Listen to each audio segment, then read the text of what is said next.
I'm Jane Gates. I'm landscape designer and I'm the owner of Gates & Crawford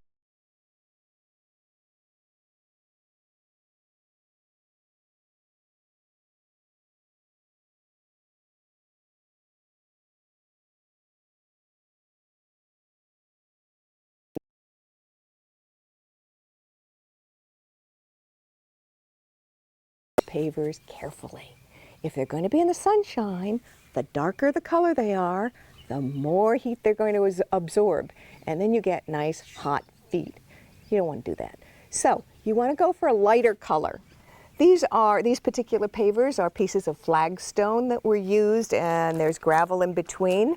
There's a mixture of kinds, but you can see they're a light color. And I'm in an area that gets a lot of hot sun in the summertime. So keep your colors in keeping with the kind of light they have. If they're in shade, feel free to go into a darker color. Shade obviously will not give you direct sun that's going to be absorbed.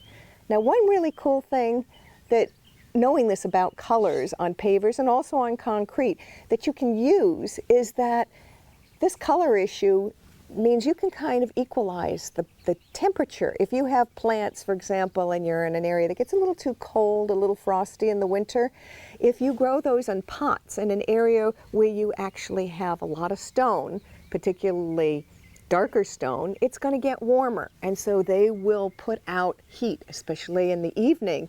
When the sun goes down, they're going to keep generating heat. In the morning, they're going to keep the cool in. So you're going to be able to equalize your temperatures a little bit, and you can use this when you grow your plants in different kinds of planters or in pots.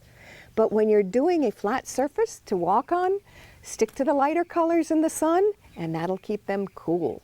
Stick to the darker in the shade, and you won't have to worry so much. And that's advice from Jane Gates.